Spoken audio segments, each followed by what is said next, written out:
Hello, everyone, and welcome back to the latest edition of the Jake's Take with Jacob Elyachar podcast. I'm your host, Jacob Elyachar, the chief content producer and writer of jakestake.com, a pop culture and entertainment news website.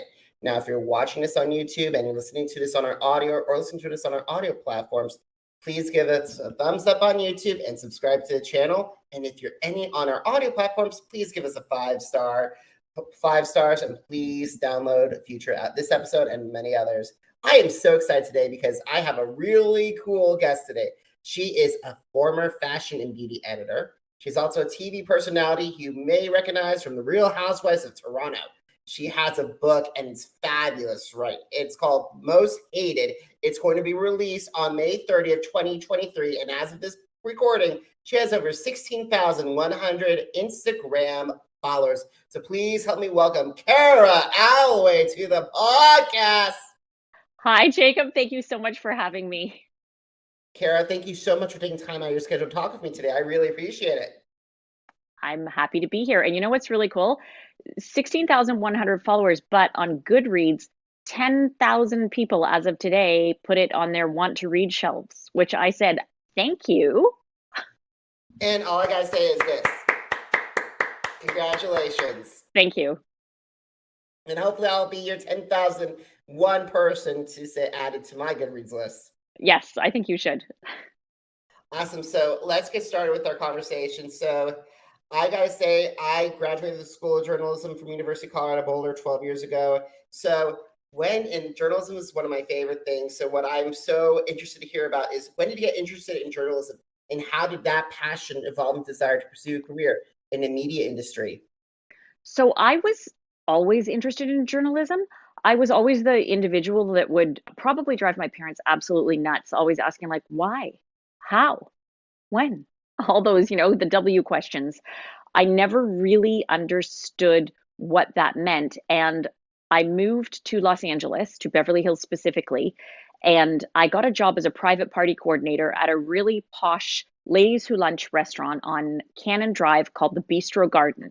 It doesn't exist anymore. It's where Spago is now. But at the time, in its day, it was where the ladies who lunch would lunch. Nancy Reagan would be coming in.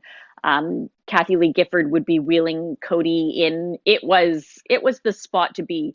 Buzz Aldrin was there. I mean, you name it, that was the place to be for lunch. So one of my jobs as the private party coordinator was, we didn't have a big nighttime crowd, so we would host private events for Conde Nast, which was in Beverly Hills. They had their main offices at the time, and I got to be really good friends with the office manager at Conde Nast, who would coordinate all of these parties. And we would always have one for whoever was featured on the cover of Vanity Fair. For example, Ivanka Trump was featured on the cover, and remember that yellow dress cover? I mean, this is really back. This is a blast from the past, but it was in the 90s, and she had this yellow dress. So we did a party, and Conde Nast said we want everything yellow, yellow flowers, yellow linens, yellow everything. So we would do these really splashy parties for people like that. And I said to the manager at Conde Nast, "Oh, I've always wanted to write for a magazine, but I don't know how." So she said to me, "Look, we have this new book starting. It's called Allure, and they're looking for people with a writing background, because Linda Wells was a journalist first, and she wanted people who were good writers first, and then who could investigate the topics of fashion and beauty with a journalistic approach." So she said, this office manager said, "Send us some samples of your writing. There's this new book starting. Maybe we could hire you."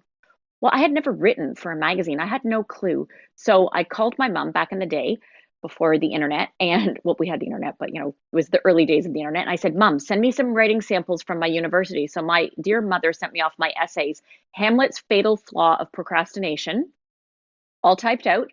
I folded it up, sent it off to Condé Nast, dropped it off at their offices, and the office manager called me laughing and said, "Oh my gosh, you are crazy. I can't believe you sent this to us." And I was like, "But that's the only sample of my writing. That's all I got." And she said, "You know what? I think you're going to fit in here." So I got the job. And all of a sudden, here were these Allure offices that had nobody working at them except for an advertising manager, a West Coast editor who started out as Peggy Orr, who was married to this great artist, Eric Orr, and later it was Evan Seidel. And I was the assistant West Coast editor at Allure magazine. No clue what I was doing, but I learned real fast, and it was a dream job. That sounds amazing. That sounds incredible. And with the Allure, and that's just amazing. So, and then all you work your way up. So you went from the assistant West Coast editor all the way to the editor in chief in INGEUNE Magazine. So, what were some of the challenges that you faced in both of these roles, and how did you prepare for your next chapter of your career? It was really interesting because when you are editing a magazine, there's always the feedback, and there's the dichotomy between the advertisers and your mission in the editorial department. And it's at Allure magazine, Linda Wells, when I first started my job there, gave us this memo and said, we will not pay any attention to who our advertisers are. I don't know if you've ever read the Linda Wells version of Allure, but it was basically like Consumer Reports for fashion and beauty. If there was a product in Allure magazine, you knew it had been tested and tried. It was the beauty Bible, for lack of a better word. I mean, she took everything that she had learned at journalism and the investigative reporting, and she put that into fashion and beauty. So, for example, for shampoo, she would go to the trichologists that were hair experts, they're medical professionals, and interview them and say, what ingredients do I need to look for if I want shiny hair, if I want smooth hair? So I went into my job at INGEUNE Magazine as editor in chief with this mindset. But not all magazines are like that because advertisers pay the bills. So that dichotomy and juggling that, wanting to respect who my advertisers were and include their products in the pages of my magazine, but at the same time, giving a fair delivery to my audience. And INGEUNE was a teen magazine, so I felt passionate that it was my responsibility as an editor to deliver truthful news to teens because nobody can smell fake news better than a teen. So especially a teen girl. So I struggled with that, but I overcame it. But that was I would say that was my biggest issue. The other one was a lot of letters from people saying, your models are so thin. We don't like that. We don't want to see that. And another Linda Wells ism was she said, let me tell you something. When you're looking at a magazine, this is not a yearbook. Okay. This is not a family photo album. Clothes look good on a clothes hanger. Clothes look good on thin models. We're showing you the clothes. And there's so many sides to that argument, and it's such a dimensional argument, but I got it and I understood it. And I carried that also with me, saying, we have beautiful models in here because magazines are meant to be a little bit of aspiration, right? You're meant to dog ear the pages and say, like, I love the way that outfit looks. I want my version of that outfit. But it isn't a family photo album and it isn't a yearbook. So it's a lot like reality television. The best reality television shows have that secret sauce mix of relatability, but also the aspirational aspect. Case in point, the Kardashians. Everybody argues with their sibling, maybe not while they're driving a Lamborghini, but everybody argues with their sibling. So it's relatable, but at the same time, aspirational.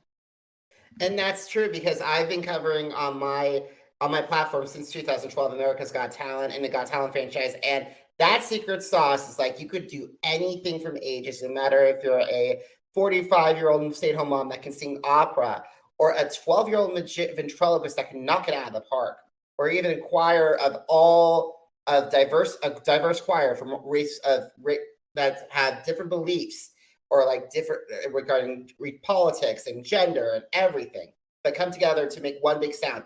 That's the secret sauce. And like also, if you look at like the Big Brother or Survivor, there's the competitive and strategy side as well. Yes, absolutely. It's so true. And I will say this about Allure and also my magazine. Well, my magazine was a Canadian magazine based in Toronto, and Toronto is the most multicultural city in the world. So we were doing inclusivity from the get-go at my magazine. And Linda Wells was also very big into inclusivity. She had Naomi Campbell, she had women of color on her covers of her magazine from the beginning. And that's incredible too, because Naomi Campbell is one of the most powerful, influential models of all time. And I would love to have talk with Miss Campbell because she has done a lot of incredible stuff and paved the way for a lot of people. She certainly has. Did you see her at the after parties from the Met Gala? She was like dancing in the boom boom. Oh, she's just iconic. Absolutely, absolutely. And I will always say Miss Campbell when I would talk with her, just as a sign of respect. I love But that. speaking of icons, you have sat down for with a lot of incredible people. Guys, listen to some of the people that she has interviewed. Bob Mackie, Diane Von Furstenberg, Oscar de La Renta, Zac Posen. That's a who's who of fashion right there. You know what was interesting? When I had a radio show in which I interviewed those fashion icons because they really are. And what I found was so fascinating is, they would come and they would, have press days. And when they heard it was radio, there was something about it. They would just let their guards down because they knew it wasn't visual, so they could sort of exhale. And everybody was so happy to do radio. It was so interesting. Stella McCartney, amazing and such a cut up. That girl is really funny and sarcastic. And it was her and Phoebe Philo, and they were like fooling around. And it reminded me of the old images and the old footage you see of the Beatles when Paul and John used to goof around and, be sort of funny and ridiculous in front of the press. That was Stella and Phoebe. It was really interesting. And, Diane Von Furstenberg was like cat lady. She was so sexy. She embodied sexy. Oscar de La Renta was a gentleman, such a gentleman. It was incredible. Bob Mackie was lovely. And I mean, I just wanted to say thank you. All those Cher costumes. I was thinking Cher, Carol Burnett, all of that. Like, just, it was so amazing to meet these people and have a chance to speak with them. I think at the time as a young journalist, I didn't appreciate it. Looking back now, I'm like, wow, that was so cool. But it was so interesting how they were all so more than happy to do radio and more than happy to speak to me on my little radio show. And that's incredible too, because what were some of the lessons that you gained from because having them there, you are bound to get a lot of gems of knowledge. A lot of gems of knowledge. Well, Oscar de La Renta was a big one to say it starts from the foundation up. He was before Skims. He was all about foundation wear is everything. Diane Von Furstenberg, she was all about lines, and she would talk about fashion in terms of lines and whatnot. She was such an alluring woman. I can remember just sitting there looking at her thinking, wow, I want to be like you. She was just so, I couldn't get enough of her. What did I learn from these people? I think I learned a lot of humility. Honestly, that humility gets you a long way. When I would say things like, wow, you're an icon and you're this, they would, for the most part, all of them would say, well, there's always a learning curve. You still always have so much to learn in life and whatnot. They were such humble people. There was not one fashion icon that I interviewed that said, yes, I have come a long way, haven't I? None of them were like that. And gratitude, so much gratitude. They were always so keen to remember the individuals that had helped them, that had given them their head start. And I think that that's what contributed to their success was the combination of the gratitude as well as the humility. And I think a lot of people who are huge fashion fans, like uber super fans, like people who see what the Met Gala is like, constantly are looking on their phones. I think I really hope they look at those interviews and see that, because it's very rare. Because it's rare, like with Anna Wintour and Grace Goddington, like seeing all, and like Andre Leon Talley, like when they were having video with YouTube and watching all of that, I have more respect for them because of that insight. And they show that they're not just these media personalities, or they're or they have strong personalities, but they know what they want, and they're very direct, and they're themselves, not just the carbon copy that's shown on tabloids. It's so true. They did all have very unique and distinct personalities. And I will say this, I got the sense that they weren't afraid to ask for what they needed, which is something very interesting, because I think a lot of times in culture, people might not do that. They say the open mouth is the one that gets fed.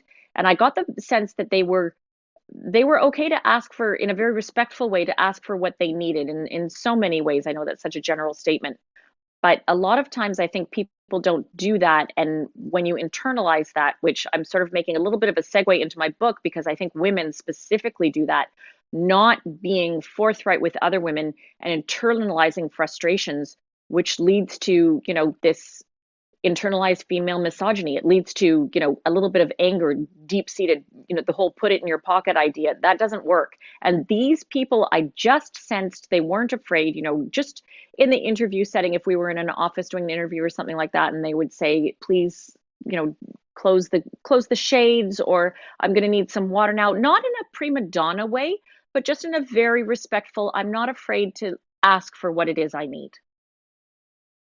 Absolutely, absolutely. And since you brought up most hated, let's talk about that, shall we? So it will be released, everyone, on May 30th, 2023. So how long did it take you to create this novel? And did any draw from your work in either reality television or from your previous life as a journalist or as a radio host? So if I told you this book took me 50 years to write, I wouldn't be lying. I always knew I had a novel in me. And it's funny because my husband would joke with me after we were married saying, "Yes, I know you have this epic novel inside you," but I always knew I was always fascinated with female relationships and the way females interacted with each other. And after I finished doing the Toronto franchise of Housewives, I was, still sort of spinning from the tornado of what I had been involved in. And somehow or another, a copy of Dr. Phyllis Chesler's Woman's Inhumanity to Woman landed in my hands. And I read it cover to cover more than once. And I inhaled this book and I said, wow, there is so much in here that could inform characterization in my novel. When I started doing Housewives, I had always known I was going to write this novel about girls. And I come from an all girls family. We had mainly female cousins. I went to an all girls school. Girls were such a part of my life, but I didn't know what the background was. So when I did Housewives before it was even, on the table, I knew that that was going to be the background for my novel. I just felt like this is a great setting. And that's what Housewives is. It's the platter that serves the content of the fillet that is the meat and potatoes of this novel. So Dr. Phyllis Chesler's novel really informed a lot of the characterization, a lot of the emotions, the anxiety, a lot of everything that I went through in the course of my own experience filming Housewives informed the characterization. And I just felt like I needed to talk about what I had experienced as well as what I had delivered. I mean, I am not all innocent. Like, I've been on both sides of this coin, what I delivered and what I experienced in terms of that interesting phrase, misplaced or internalized, however you want to say it, female misogyny, which is, we're seeing it right now in the Scandival incident. I heard an interview and someone was saying, why do you think people are so fascinated with Katie and Ariana and Raquel? Why, and Tom, like, why is this so fascinating? Well, they're fascinated with Ariana and Raquel because women mistreating other women is fascinating. Women are relational creatures. And as relational creatures, seeing these relationships go sideways, I think of Kate and Megan, I think of Selena versus Haley. It's fascinating to watch. It's like the accident at the side of the road. And I had experienced this and I said, you know what, I got to talk about this. And this book by Dr. Phyllis Chesler, it's a nonfiction book, and I know my publisher is listening to this, pulling her hair out going, can you stop selling Dr. Phyllis Chesler's book? She's going to have to go into a second print. She's this lovely 80-year-old brilliant second generation feminist that lives in New York, and I hope her book does have to go into a third print and a fourth print because it's such good stuff. But in this book, she addresses this and she says, look, I think she spends about 7 pages of her introduction saying, I'm not going to be very popular for bringing this up because it's a little bit of friendly fire within the sisterhood. Maybe we don't want to talk about this because, you've come a long way, baby, and we're making all these strides. But we have to get it straight within our own team first before we can go out there and fight the enemy. And there's a lot that's wrong. And it starts at age 8 on the playground. It starts with, when little boys have issues with each other, they tussle. When little girls have issues with each other, they internalize it. They put it in their pocket. They take it home. And I'm not saying we should have increased physicality with girls, but we need to teach young women how to deal with this anger, with this frustration. And within groups of girls in the playground at age 8, it's very tribal. And if you're at the top of the pecking order and people don't subscribe to how you think, how do you punish the people, the independent thinkers, the truth tellers? By gossiping, by shunning, and by slandering. And that's where it has to stop. Somebody said to me, if you could have a t-shirt made, what would your, big thing be that you would want to say and come out of this? And I thought, there's a lot of words within the English language that we have deemed toxic and that we have been very successful at eliminating and saying no, and teaching our children, if that word is said, no, you walk away, you say, that's not how we speak, that's not right. If I could make some sort of campaign that taught young children, when you hear someone gossiping about someone else, you walk away. You say, no, that's not cool. We're not doing that. That's where we need to begin. Absolutely, absolutely. And you brought up a couple of people, like some have been maligned for that way of thinking, like Duchess Megan and from the challenge world, Cara Maria Sorbello, and also from like Kathy Hilton as well, especially dealing with Lisa Rinna and all that nonsense. Like I'm thinking of those women as and like Nicole Franzel, who's been bullied by the Big Brother castmates because she goes up against the grain, especially the women like Janelle Perzina and Rachel Riley, which I always wanted to call out them for their bullying. Yeah, it's very interesting before we started filming Housewives, and this is in the book, and somebody said to me, that doesn't really happen, does it? We had to undergo a physical and a psychological assessment. And we were told by production, this is to make sure that you can handle toxicity on the internet, that you can handle bullying on the internet and all that sort of thing. Now, I will tell you this. I talked to Brandy Glanville and she said, no, we didn't do that in Beverly Hills Housewives. We didn't have to do the psychological assessment. However, she said for traitors, they did have to do it. She said, oh, we did it for traitors though. And she said, it's funny because one of the questions was, have you ever wanted to murder someone? And I said, yes. And she said, everybody said that, right? And I'm like, wait, you said that on the psychological assessment, Brandy? But for our psychological assessment, it was a 3-hour, very intense assessment. So when the show wrapped, I asked if I could see my assessment. I called the firm that had done it, and it was a corporate firm that, does it for these big companies to make sure human resources is placing people in the right jobs and whatnot. And the gentleman said, absolutely, we'll send it to you, of course. So they sent it to me. And the very first line said, Kara Alloway has a very high emotional intelligence. And that set off all of my ding, ding, ding, because I had the privilege of sitting in on a casting session with Jonathan Murray, who is the godfather of the real world, of the simple life. He is the godfather of reality television. And one of the first notes I took in my little off-brand moleskin when he was speaking was, when you're looking for a villain, find someone with a very high emotional intelligence. So I'm sure when my producers saw my psychological assessment, they literally said, okay, tick that box. We've got our villain here. Because I went into this show not thinking I was going to be the villain. I thought, I'm going to share my life. I have a loving husband. I have 3 great kids. I have a fun life. This is going to be great. I had no clue that I was going to be the villain. And here's the thing. First of all, I give you kudos for dealing with all that craziness that was thrown at you. And I love the villains. Like, I'm thinking of Parvati. I'm thinking of Cara from Survivor. Lady O, Omarosa from Big Brother and the Celebrity Apprentice.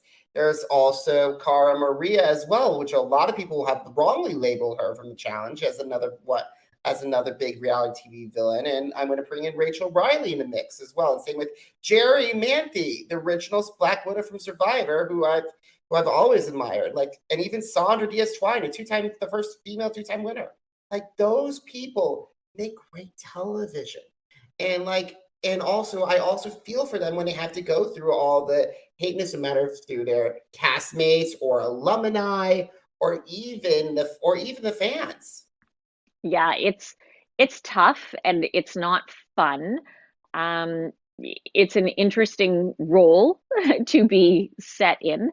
I think for the most part, the villains / protagonists / anti-heroes tend to be those that come from a distinct point of view and don't have a problem sharing that distinct point of view. And again, going back specifically, because I know girls and I can speak to femalehood, those are the ones that the tribe has a problem with, because you're not marching to the same beat as everyone else. So you're causing problems. So we need to get rid of you, because we all need to get along and all be little clones here the same. So if you're out there saying, hang on just a second, this is not cool, what are you doing? Then anti-hero, villain, protagonist. And again, what you alluded to, you are keenly aware when you're doing a docu-soap, for example. I think more so than a competition show, but when you're doing a docu-soap like Housewives, you're keenly aware that you're making entertainment. I mean, you have a mic pack strapped onto you. You have 3 cameramen around you. You have a guy with a little soundboard who's following you around. You're keenly aware that you are there to entertain. So there were a couple times during my show, because I was the pot stirrer, that I said, enough, that's it.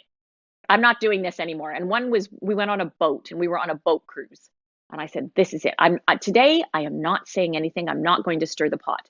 So I sat back on this boat and the other girls were talking back and forth, and my eyes started to glaze over and I thought, good grief, I literally have just changed the channel on my own show. I can't let this happen. So I was there acting a little bit as a producer because I did get into this franchise of Housewives. I had a relationship with the producers of the show originally because I had pitched them an idea for a reality show that I wanted to produce. And they came back to me and they said, well, we're not sure we want to do that, but here's something. Why don't you come on the Toronto franchise of Housewives? And then this can be like the sizzle reel for your show in the same way that Vanderpump Rules was the sizzle reel.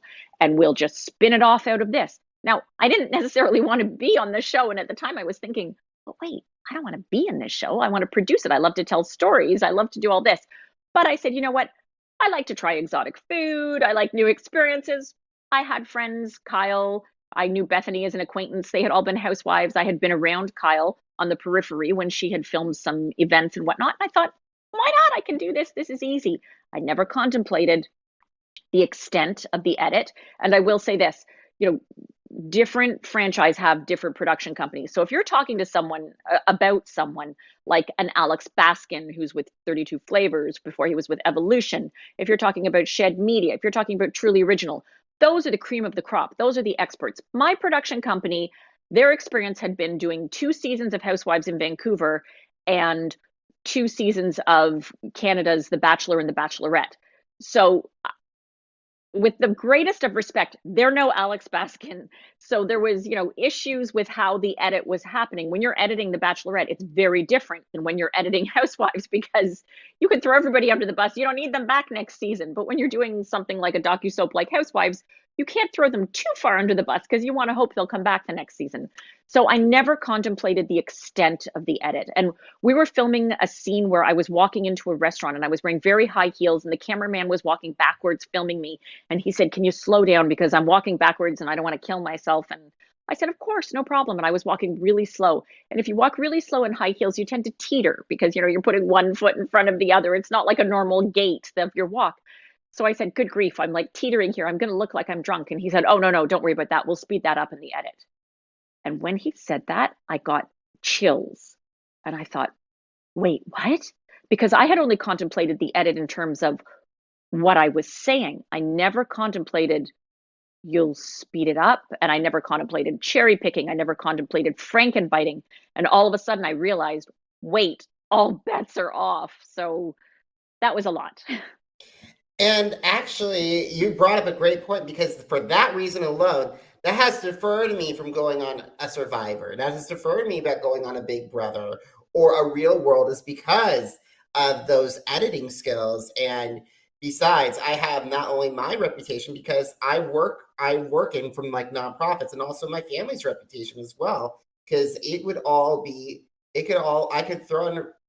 could really turn everything worse if I do anything stupid. Yes. So my husband said, you have to be so careful who that is that you are trusting with the editing of your reality. And again, I will go back and say, I still work in reality television. I love it. I consider it an art. I have so much respect for the genre. Alex Baskin and what he's doing on Vanderpump Rules this season, that man deserves an Emmy. Just give him the Emmy. Don't even have the category. Just give him the Emmy because Vanderpump Rules bleeding into mainstream media. Everybody is talking about it. That to me is art. I mean, who cannot tune into that? And again, someone like Truly Original, Shed Media, what they've done with the revamp of Real Housewives of New York. So if you're dealing with someone like that, okay, you just have to be really careful who it is you're trusting with the edit of your reality. Absolutely, absolutely. I really wanted to get back to reality TV. I love where you can talk about reality TV all day long. But however, we got to get back to the book because I got to talk about the 3 main characters that you introduced to us. You have Zoe, the producer of Talk of the Town, and you have Dahlia Irving, who I'm sorry if I butchered her name, who is one of the stars. No, that's right, Dahlia Irving. Irving, perfect. And she's the wife of an ex-NFL star who hopes that this show can be finally have the spotlight on her. And finally, you have Sabrina, who is known as the Queen, aka the Queen of Controversy, especially after her perfect life came crashing down on her. And her cousin Budgie, who's a huge character, by the way, I really like her, should join the show. But however, the events, her life spirals out of control again. So how were these, so besides like with the characters, like did you find inspiration from other women from other reality TV shows, or was it your castmates, or what's the story about with all, what were the similarities and differences between these three women and the women that you've interacted with? Thank you for asking me that. That's a great question. Nobody's asked me that so far. So, yes, I will explain. Dahlia Irvine, the wife of the NFL football superstar, after Housewives, I was at my sports club and I fell upon a group of wives of professional sports players in Toronto, mostly American, who were here playing soccer, who were here playing football and basketball. And they would get together for these little support group meetings. And I had watched them from afar and I thought those women look really interesting. They're very deep in conversation. I think they have kids around the same age as my kids. And I think they live in my neighborhood. And I'd kind of like to know what this group is that they're meeting. So I followed them down the stairs one day and I said, "What is this group? And I'd like to be part of it." And the leader of the group said, "Oh, no, I'm sorry. This group is closed. This is a private group." But someone who was with her said, "Wait a minute. You don't know who that is." She was on the Real Housewives of Toronto. She went under the bus. She's okay. She can join our group. We can trust her. Don't worry. So they invited me in and I got to be part of this. They called it the sports and entertainment, and I was the end entertainment group. And it blew my mind what these women sacrificed, how they had lived their lives to support the careers of their professional sports player husbands. So I knew I was casting my book, so to speak, the way you would cast a reality show. So I knew one of the women had to be married to a professional sports player. And, some of them were professional athletes themselves and gave that up either because of injuries or because they deemed that a family can't have kids and two professional athletes, so they had to sacrifice. But it was just such a fascinating dynamic to me, and I love these women so much. So I said, no, one of these characters will be married to a professional athlete. Then the Countess of Controversy, Sabrina. She came about because I have always been fascinated by the wives of men involved in sexual misconduct scandals, the Annette Laurers, the Georgina Chapmans. I've always thought it's really hard to find interviews with those women. If you go on the internet and look, you have to do a really, really deep dive. They don't speak a lot. We hear a lot from the victims, which we should, of course, first, but you don't hear from the wives. And it always fascinated me, like, what are these women thinking? How did they arrive? Did they divorce their husbands? Did they not divorce their husband? What's going on? So I knew that a character had to be married to someone that had been involved in a sexual misconduct controversy. And then, of course, Zoe.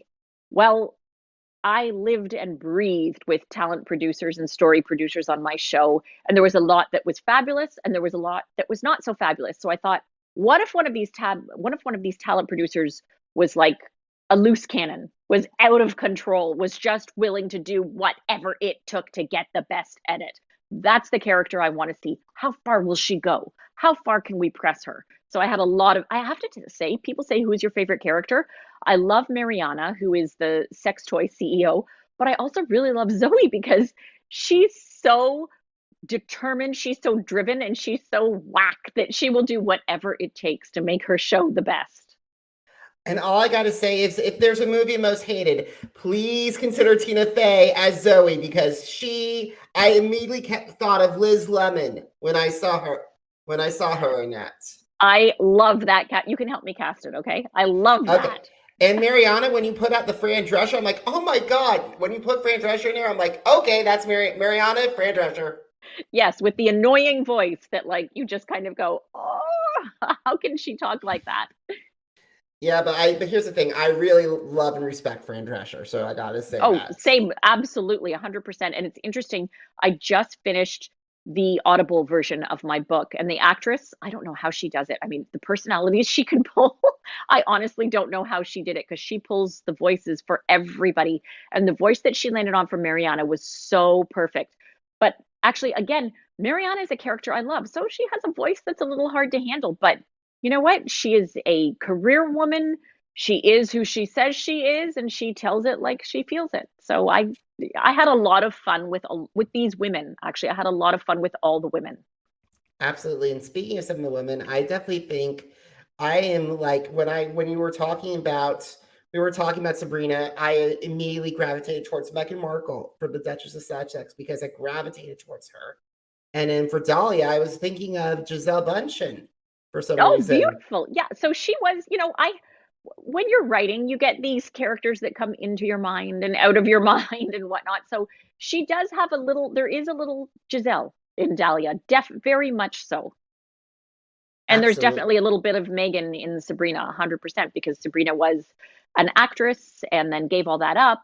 And she didn't marry a royal per se, but she married a titled aristocrat from England. So there is a little bit of that. Yeah, but here's the thing with the biggest difference between Sabrina and Megan. At least Megan has a really, really good husband. Yes, absolutely. And Sabrina just married a narcissist that was way older than her because she was the little pinball in the pinball machine and didn't quite know what to do next and had nobody guiding her. So she just thought, okay, time to get married.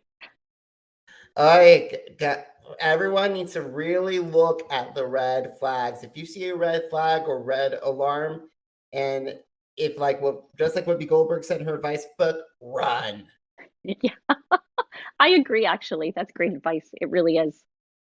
Alrighty, Kara, we gotta continue. We gotta start winding down our conversation. But before we start winding down, so we gotta talk about how the Real Housewives of Toronto helped you shape how you participating in standards, understand your working reality TV better. Because I've always loved.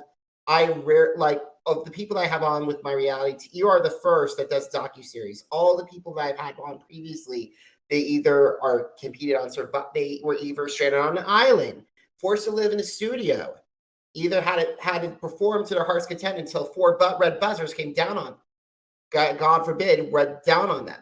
That you're the first of my guest who does a docu-soap. So how did working with Real Housewives Toronto help to get you a better understanding of working reality TV?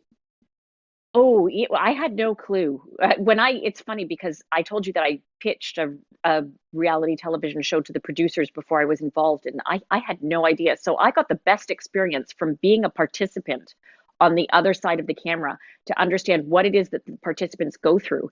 And I think that what I tried to capture in the novel is the level of anxiety with filming. I liken it to a boxing match. So say you're going to do a scene in a restaurant with another participant. It's very different from, as you were referring to, the competition shows. So different from that. So you arrive at the restaurant and your story producer has given you the setup for the day. Okay, today you're going to meet Susan at the restaurant, and the two of you are going to talk and have lunch. And you order your lunch in advance. They send you the copy of the menu and say, what would you like to eat? But you're going to fake order when you get there anyway. But, they want it to be ready and not waiting too long. So you're going to talk to Susan. And by the end of your conversation, she's going to ask you to a party. And you can respond however you want to. We want it all organic. But that's the setup for the scene. So it's a little bit like improv if you've ever done theater. So they give you the parameters for the scene. And then you're at the restaurant and you see Susan maybe on the other side of the restaurant and you're not allowed to talk. They keep you separate until the scene starts filming. So you might nod to her and say hello, or maybe you're mad at her, so you're not looking at her at all, or maybe she's on a different floor altogether, but you're aware that she's in the building. You have someone strapping a mic pack on you, feeding a wire up through you, and you're thinking while the producer's talking this in your ear, saying, okay, this is the setup for your scene. And there's the cameras there and the anxiety builds and there's tension like in a boxing match when the two boxers are in either corner. And then Susan comes in and the scene is about to begin and they're saying okay, we want you to walk into the scene. Maybe they set Susan at the table and you're supposed to walk in, and maybe the producer taps you on the shoulder just before you enter the scene and says, and you know what, do not even worry about what Susan's been saying to the other ladies about you. Don't even think about that. And this catches you off guard and you're sort of like, wait, what has Susan been saying to the other ladies? Because what I think a lot of people on docusoaps forget while they're filming it, and I think a lot of people watching them forget, is you're so caught up in your world and your whirlpool and all the action that's going on, but the whole time you're doing this, everybody else is filming their story and everybody else is filming their point of view, and that's all going on too. And I tried to capture that in the book because I remember Dahlia was like, wait, what? They got together and had lunch? They did? Because she is so involved in what her narrative is that she completely forgot that there are 5 other women on this show that are also filming their narratives going on while she's doing hers. So that was very interesting. And then again, the importance of being a producer who merits the trust of your participants. That really rung home to me because unfortunately, in my experience, I didn't have that. And again, that's not the universal experience. From speaking to other housewives on other franchise, there are excellent producers out there who merit the trust of their participants and who make great organic drama by just setting up that boxing match and saying, ding, ding, ding, away you go, girls. Absolutely, absolutely. I gotta say, Nene, Teresa, those two women, I immediately come to mind when you talk, bring that up. Absolutely. Yeah, they're pros and they're experts at it. And you do get better at it as it goes along. You know, the first couple scenes, I can remember personally for myself, I was really nervous and you're always thinking while you're interacting with these people. So, you know, say you're having a discussion with someone, you're also aware that you're being filmed. So I like to use the analogy of, you know, somebody says, but it's supposed to be all natural. Sure. So imagine yourself brushing your teeth and there's no cameras and you're just brushing your teeth as you would. Now, they say just brush your teeth naturally, but you're being filmed doing it. You're definitely, no matter what you say, you're going to be different. You're not going to let the toothpaste run down. You're going to, you know, stand a little taller. You're going to make sure your hair is a little better. You're going to hold your arm a little firm. You know, you're just going to be the little things you're keenly aware of. So there's all this information coming in your head, like, don't forget you're being filmed. Don't forget about the tone of your voice. Don't forget to ask the important questions. Oh, right. And then respond organically to what's coming at you. It's a lot. I think I compared it once to juggling while on a high wire and being shot at by a water gun. Oh yeah, that's there's a lot going on.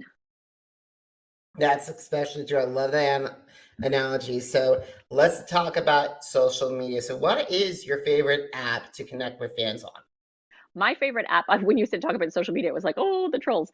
My favorite app to connect with fans, honestly, is on Instagram. And I'll tell you this, I had the privilege of speaking with Margaret Atwood and hearing her response to a number of questions on an up close and personal in-person interview. And she's the author of The Handmaid's Tale. She's basically Canada's, my country's national treasure. She's written so many books. And somebody said to her, you know, oh, when you were writing, did you think of this? The interviewer was asking a question. And she's like such a glorious 80-plus-year-old lady. And she looked at him with a very straight face and she said, let me tell you something. Writers write to evoke. You tell me what you saw when you read my book. You tell me what you felt. And that's it. Writers write to evoke. So I love to connect with people on social media, on Instagram, on Facebook. My Instagram is at Kara Alloway. If people read the book, write me and tell me what you thought. I love nothing more than not just reading reviews, but hearing back from the reader and hearing, like today, Jacob, what you were telling me, what resonated with you, what you liked, what, you know, the characters that spoke to you. I love that. Absolutely. And speaking of the book, second to last question, why should my audience check out Most Hated? Well, Most Hated, it's a great beach read. It's a fun, you know, a light summer read, but there are layers to it too. What I've heard back from early reviews from people who've read advanced copies are it's the kind of book you can read and then put down and walk away from and then get back into. And if you have fallen off the reading bandwagon, this is a great entry back into that because it is light. I mean, it's not Proust, okay? It's very light with layers. But I think it's a fun read. I think it's an enjoyable read. And the best part about this book is it's the kind of book, you know, in the old days you talk about around the water cooler, but now it's the kind of book like a reality television. Some of the best parts of reality television is talking with your friends about it and saying, well, what'd you think about this? Well, what'd you think about that? Oh, I hated her. Oh, I loved her. So it's the kind of book that gets people talking. And I think the reader will enjoy it. It's like a reality television show. You can take it with you to the beach. You can take it with you on vacation. And when all the shows are on hiatus or you can't watch them because you're traveling, you've got Most Hated to bring with you. Absolutely. So last question, are you ready? I'm ready. Where can my audience purchase copies of Most Hated? Where they can connect, learn more about you on like via website, and also where can they find you on social media? So on social media, I am at Kara Alloway with a K, Kara, Alloway, Alloway. I have a website, karaalloway.com, same spelling with a K. And on my website, there are a myriad of ways in which you can order the book. It's available at Amazon, at Barnes and Noble, and at tons of independent, because I love independent bookstores very much and I support them. Lots of independent bookstores across North America, also in the UK and Australia, because Real Housewives of Toronto had a really good showing in Australia. Who knew? They love the Housewives franchise there. But specifically, Barnes and Noble and Amazon, you can pre-order Most Hated. It's the pink book. It's got the girl with her legs over the champagne glass and gold glitter spilling out, because who doesn't want to be lying on the floor with their legs over a champagne glass and gold glitter spilling out? Yeah. All righty. So, guys, if you miss an episode of the Jake's Take with Jacob Elyachar podcast, visit our channels on Apple Podcasts, Deezer, Google Podcasts, iHeartRadio, Podcast Addict, Spotify, and Spreaker. It's Jake's Take with Jacob Elyachar, JACOBELYACHAR. Now, are you on social media? Because I'm on social media too. Facebook, Instagram, Twitter, and YouTube, Jacob Elyachar, JACOBELYACHAR. And guys, just to let you know, jakes.shake.com, the blog that started it all, this August turns 12 years old. Congratulations. That's huge. Congratulations. Thank you so much. I really appreciate it, Kara. And Kara, I got to say, I am so happy that we had this conversation. I really loved it. One of my favorite conversations of 2023. Thank you so much, Jacob. It was great to talk with you, and you are a great interviewer. Keep it up. Keep going. Be encouraged. Thank you so much, Kara. And guys, thank you so much for watching. Thank you so much for listening. Until next time, everybody, have a great one. Goodbye.